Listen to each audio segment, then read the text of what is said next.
Hello' everyone, আজি মই এটা পাজিল থিম কেক লৈ আহিছোঁ। কেকটো প্ৰথমৰ পৰা লাষ্টলৈ কেনেকৈ বনাইছোঁ, কেনেকৈ প্ৰি মিক্সেৰে বনাইছোঁ, সকলোবোৰ ইয়াতে গাইড কৰা আছে। এতিয়া মই এটা মেজাৰমেণ্ট স্কেল লৈছোঁ। তাত মই 1/2 কেজি মই পাজিল কেক বনাম আৰু ষ্ট্ৰবেৰী ইয়াতে মই 150 গ্ৰাম ল'ম।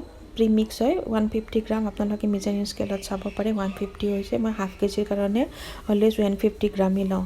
আৰু ইয়াতে এতিয়া পানী দিম, চিম্পল নৰ্মেল ৱাটাৰ, আৰু এইটো মিক্স কৰিম।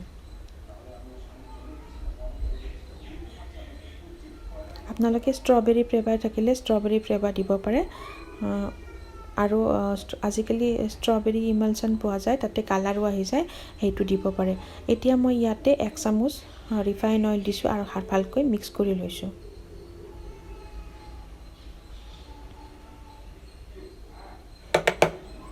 মই এটা 5 ইঞ্চিৰ মোল্ডত মই এইটো বেক কৰিলোঁ। বেক কৰা হৈ গ'ল, এতিয়া ঠাণ্ডা হৈ গ'ল। ক্ৰীম ফেটি লৈছোঁ। এতিয়া মই কেক বৰ্ডত ক্ৰীম লৈ ল'ম। কেকটো অলৰেডি মই ডিভাইড কৰি লৈছোঁ, কাট কৰি লৈছোঁ, আগতে মই দেখুৱাইছোঁ। এতিয়া মই ইয়াতে চিম্পল নৰ্মেল ৱাটাৰে চক কৰি লৈছোঁ আৰু ষ্ট্ৰবেৰী ক্ৰাছ ইউজ কৰিছোঁ। মই ডাবল ষ্ট্ৰবেৰী ক্ৰাছ ইউজ কৰিম। প্ৰথমতে স্পঞ্জত লৈছোঁ, তাৰপিছত ক্ৰীম দিম। ক্ৰীমৰ ওপৰত আকৌ মই ষ্ট্ৰবেৰী ক্ৰাছ দিম। আপোনালোকে এবাৰো ইউজ কৰিব পাৰে। এনেকৈ কৰিলে বহুত বেছি টেষ্টি হয়। এইটো মোৰ নেইবাৰৰ হয়, গতিকে মই অকণমান ভালকৈ দিব চেষ্টা কৰিছোঁ। এতিয়া মাজৰ যিটো লেয়াৰ মাজৰ লেয়াৰটো মই দিছোঁ আৰু চিম্পল ৱাটাৰেদি চক কৰিছোঁ। আপোনালোকে চুগাৰ ৱাটাৰো ল'ব পাৰে, কিন্তু বেছি মিঠা হয় কাৰণে মই নৰ্মেলি চুগাৰ ৱাটাৰ নলওঁ, চিম্পল ৱাটাৰেৰে চক কৰিছোঁ। মই ক্ৰাম কোট কৰি গৈ থাকোঁ, এনেকৈ লেয়াৰো কৰোঁ, ক্ৰাম কোটো কৰোঁ।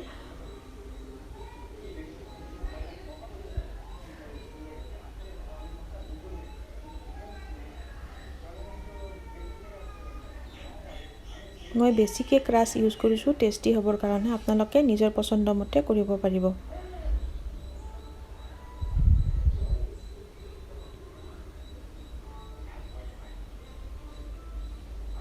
এতিয়া লাষ্টৰ লেয়াৰটো দিছোঁ মই, আৰু ইয়াতে চুগাৰ চক কৰি ক্ৰাম কোট কৰি ল'ম। ক্ৰাম কোট কৰি মই ইয়াকে 10 মিনিটছৰ কাৰণে ফ্ৰিজত ৰাখি থ'ম।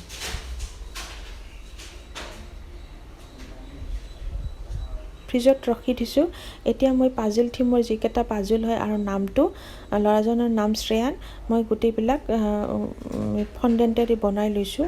অকণমান ক্ৰীমত য়েল্ল' কালাৰ দিছোঁ, লাইট য়েল্ল', আৰু এতিয়া মই ফাইনেল কোট কৰি আছোঁ। ক্ৰীম লগাই গৈছোঁ পেলেট নাইফেৰে ক্ৰীম লগাই গৈছোঁ, আৰু লাষ্টত স্ক্ৰেপাৰ দি মই এইটো প্লেন কৰি ল'ম। আপোনালোকে নিজৰ পচন্দ মতে কালাৰ দিব পাৰিব। এইটো থিম কেক হয়। মাকজনীয়ে কৈছিলে সি পাজল বনাই বহুত ভাল পায়, সেইকাৰণে মই নিজৰ পচন্দ মতে পাজলটো কৰিছোঁ। এতিয়া মই এখন স্ক্ৰেপাৰ লৈছোঁ আৰু ছাইডবিলাক স্মুথ কৰিব ট্ৰাই কৰিছোঁ। এতিয়া ছাইডত মই অকণমান ডিজাইন দি দিছোঁ।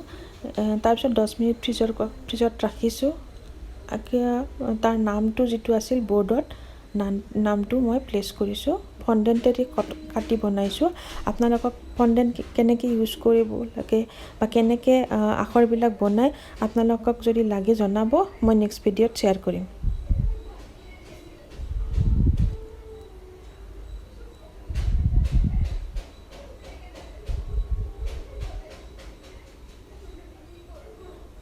এতিয়া মই বৰ্ডতো অকণমান পাজিল কেইটামান লগাই দিম। এইখিনি যেতিয়া মই ফণ্ডেণ্ট ইউজ কৰিছোঁ, ফণ্ডেণ্টখিনি বনাই পেলাই মই এইটো বতাহত শুকাব দিছোঁ। কোনো ফেনৰ বতাহত নালাগে, নৰ্মেলি আপোনালোকে এনেই এৰি দিব, এনেই ৰাখি দিব, তেতিয়া নিজে নিজে ড্ৰাই হ'ব দিব। তেতিয়া আপোনাৰ ওপৰত ক্ৰীম কেকত দিলে তেতিয়া প্ৰব্লেম নহয়। এতিয়া মোৰ ৰেডি কেক। কেনেকুৱা লাগিলে নিশ্চয় জনাব। Thank U.